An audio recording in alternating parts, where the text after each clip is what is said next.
Cuentos fantásticos. Guy de Maupassant. Sobre el agua. Yo había alquilado el verano pasado una casita de campo a orillas del Sena, a varias leguas de París, e iba a dormir allí todas las noches. Al cabo de unos días, trabé conocimiento con uno de mis vecinos, un hombre de 30, 40 años, que era el tipo más curioso que nunca había visto. Era un viejo remero, pero un remero empedernido, siempre cerca del agua, siempre sobre el agua, siempre en el agua.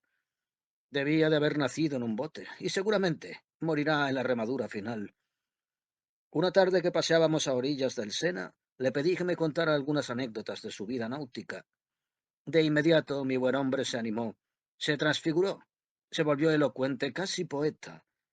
Albergaba en el pecho una pasión devoradora, irresistible, el río. Ah, me dijo, cuántos recuerdos conservo de este río que vio usted deslizarse ahí cerca de nosotros. Ustedes, los habitantes de las calles, no saben lo que es el río, pero escucha a un pescador cuando pronuncia esa palabra. Para él es una cosa misteriosa, profunda, desconocida. El país de los espejismos y las fantasmagorías, donde se ven de noche cosas que no existen, donde se oyen ruidos que no se conocen, donde se tiembla sin saber por qué, como al cruzar un cementerio, y en efecto, es el más siniestro de los cementerios, aquel en el cual no hay tumbas. Para el pescador la tierra tiene sus límites, mientras que en las sombras, cuando no hay luna, el río es ilimitado. Un marinero no experimenta lo mismo por el mar. Este es a menudo duro y cruel, sí, pero grita, aúlla. Es leal, es leal el mar abierto, mientras que el río es silencioso y pérfido. No brama, sino que fluye siempre sin ruido, y ese movimiento eterno del agua que fluye me resulta más espantoso que las altas olas del océano. Ciertos soñadores pretenden que el mar oculta en su seno inmensas regiones azuladas, donde los ahogados giran entre grandes peces en medio de extraños bosques y en grutas de cristal. El río solo tiene profundidades negras cuyo fondo es un pudridero. Sin embargo, es hermoso, hermoso cuando brilla el sol naciente y chapotea suavemente entre sus riberas cubiertas de cañaverales, susurrantes. Hablando del océano, dijo el poeta, «Oh, flotte, que vous savez de lugubres histoires, flotte profonde, redoutée des mers à genoux, vous les racontez en montant les marais, et c'est ce qui vous fait ces voix désespérées que vous avez les soirs, quand vous venez vers nous.» Olas, cuántas historias lúgubres conocéis, profundas olas temidas por las madres de hinojos, os las contáis cuando sube la marea, y eso es lo que os da esas desesperadas voces que tenéis por la noche al ascender hacia nosotros. Son los últimos versos del poeta Océano Nox de Víctor Hugo. Pues bien, creo que las historias susurradas por las frágiles cañas con sus vocecitas suaves deben ser aún más siniestras que los lúgubres dramas narrados por los aullidos de las olas. Pero ya que usted me pide algunos de mis recuerdos, voy a contar una singular aventura que me ocurrió aquí hace unos 10 años. Yo vivía como hoy en casa de la señora Lafont y uno de mis mejores camaradas, Louis Bernet, que ahora ha renunciado al reino y al remo y a sus pompas y su desaliño para ingresar en el Consejo de Estado, estaba instalado en el pueblo, aquí, a 2 leguas río abajo. Cenábamos juntos todos los días, unas veces en su casa, otras en la mía. Una noche en que yo regresaba solo y bastante cansado, manejando penosamente mi gran bote, una chalupa de 12 pies que utilizaba siempre de noche, me detuve unos segundos para recobrar el aliento junto a la punta del cañaveral, allá abajo, unos 200 metros antes del puente del ferrocarril. Hacía un tiempo magnífico. La luna resplandecía, el río brillaba, el aire en calma era suave. Esta tranquilidad me tentó. Me dije que sería estupendo fumar una pipa en aquel lugar. La acción siguió a la idea. Cogí el ancla y la eché al río. El bote que descendía con la corriente tiró de la cadena hasta el final y después se detuvo. y yo me senté en la popa sobre mi piel de carnero, lo más cómodamente posible. No se oía nada, nada de nada. Solo a veces creía distinguir un pequeño chapoteo, casi insensible, del agua contra la orilla, y divisaba grupos de cañas más altas que adoptaban figuras sorprendentes y a veces parecían agitarse. El río estaba completamente tranquilo, pero me sentí emocionado por el extraordinario silencio que me rodeaba. Todos los animales, ranas y sapos, esos cantores nocturnos de las ciénagas, callaban. De repente, a mi derecha, junto a mí, croó una rana. Me estremecí. Se cayó, no oí nada más, y decidí fumar un poco para distraerme. Sin embargo, pese a mi reputación de fumador de pipa, no pude hacerlo. A la segunda chupada me dio un vuelco el corazón y lo dejé. Me puse a canturrear el sonido de mi voz. Ella misma me resultaba penosa. Entonces me tumbé en el fondo del bote y contemplé el cielo. Durante algún tiempo permanecí tranquilo, pero pronto los leves movimientos de la barca me inquietaron. Me pareció que daba gigantescos bandazos, tocando sucesivamente las dos riberas del río. Después creí que un ser o una fuerza invisible la atraía suavemente al fondo del agua y la levantaba después para dejarla caer. Me sentía zarandeado, como en medio de una tempestad. Oí ruidos a mi alrededor. Me alcé de un salto. El agua brillaba, todo estaba en calma. Comprendí que tenía los nervios un poco crispados y decidí marcharme. Tiré de la cadena. El bote se puso en marcha. Después noté una resistencia. Tiré con más fuerza. El ancla no subió. Se había enganchado algo en el fondo del agua y no podía sacarla. Recomencé a tirar, aunque inútilmente. Entonces, con los remos, hice girar la barca y la llevé aguas arriba para cambiar la posición del ancla. Fue en vano. Seguía resistiéndose. Me asaltó la cólera y sacudí rabiosamente la cadena. Nada se movió. Me senté desalentado y me puse a reflexionar sobre mi situación. No podía pensar en romper la cadena ni en soltarla de la embarcación, pues era enorme y estaba remachada en la proa en un trozo de madera más grueso que mi brazo. Pero, como el tiempo seguía siendo muy bueno, pensé que no tardaría, sin duda, en encontrar algún pescador que acudiera a mi ayuda.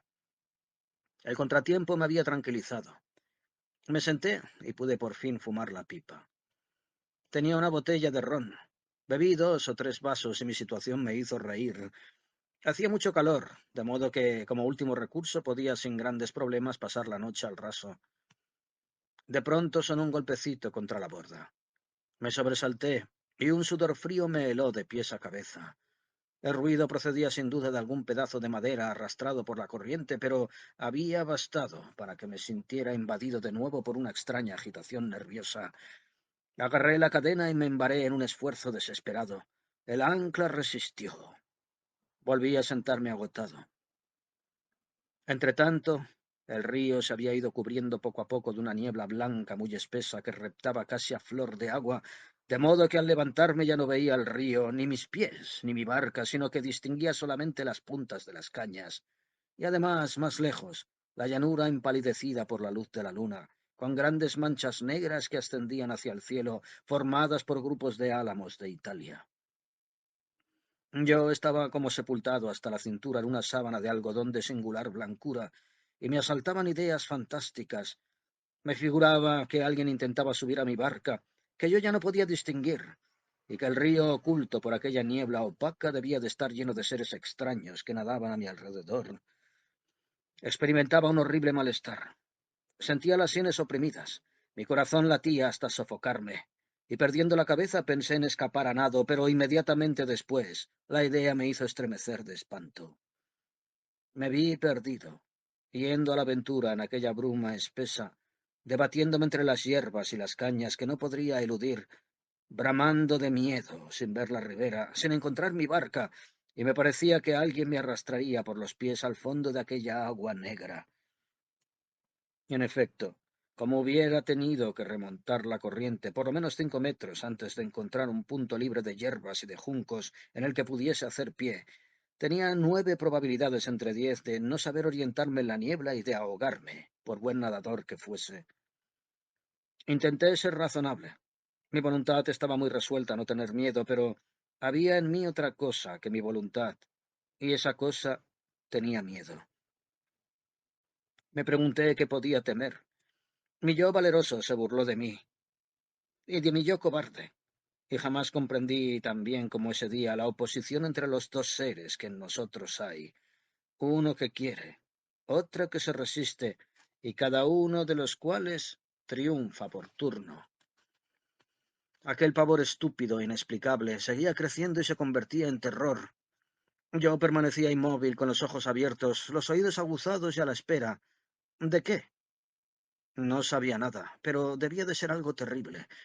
Creo que si a un pez se le hubiera ocurrido saltar fuera del agua, como a menudo sucede, no se hubiera necesitado más para hacerme desplomar rígido sin conocimiento.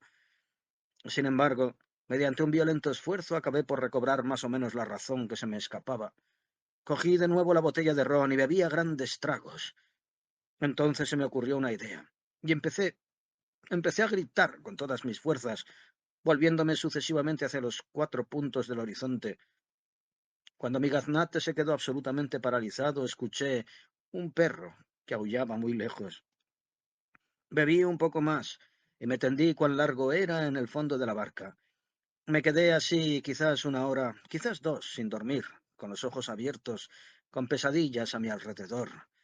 No me atreví a levantarme, y sin embargo lo deseaba violentamente. Lo retrasaba de un minuto a otro. Me decía, vamos, en pie, y tenía miedo de hacer un movimiento. Al final me alcé con infinitas precauciones, como si mi vida dependiera del menor ruido que hiciese, y miré por encima de la borda. Quedé deslumbrado por el más maravilloso, por el más sorprendente espectáculo que presenciarse pueda. Era una de esas fantasmagorías del reino de las hadas, una de esas visiones narradas por los viajeros que regresan de muy lejos y a los que escuchamos sin darles crédito. La niebla que 2 horas antes flotaba sobre el agua se había retirado poco a poco, concentrándose en las orillas. Al dejar el río absolutamente despejado, había formado en cada ribazo una colina ininterrumpida de 6 o 7 metros de alto que brillaba bajo la luna con el soberbio resplandor de las nieves. De modo que no se veía otra cosa que un río laminado de fuego entre dos montañas blancas, y allá arriba, sobre mi cabeza, se desplegaba, llena y ancha, una gran luna brillante en medio de un cielo azulado y lechoso. Todos los animales del agua se habían despertado. Las ranas croaban furiosamente, mientras que a cada instante, ora a la derecha, ora a la izquierda, oía esa nota corta, monótona y triste que lanza a las estrellas la voz metálica de los sapos. Cosa extraña. Ya no tenía miedo. Estaba en medio de un paisaje tan extraordinario que las más fuertes singularidades no hubieran podido sorprenderme. No sé cuánto tiempo duró esto, pues había acabado por amodorrarme. Cuando abrí los ojos, la luna se había ocultado. El cielo estaba lleno de nubes. El agua chapoteaba lúgubremente. El viento soplaba, hacía frío. La oscuridad era profunda. Bebí lo que me quedaba de ron. Después escuché, tiritando, el rumor de las cañas y el ruido siniestro del río. Intentaba ver, pero no pude distinguir mi barca, ni siquiera mis manos, que me acercaba a los ojos.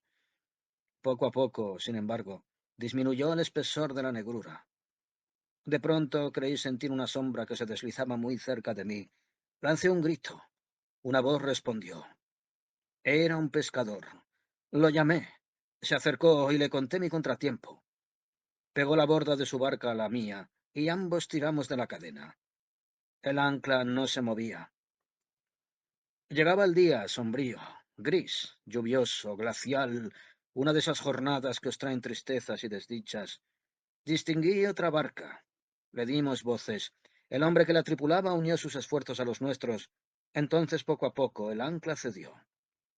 Subía, pero despacio, despacito, y cargada con un peso considerable. Por fin percibimos una masa negra y la subimos a bordo. Era el cadáver de una anciana que tenía una gran piedra al cuello.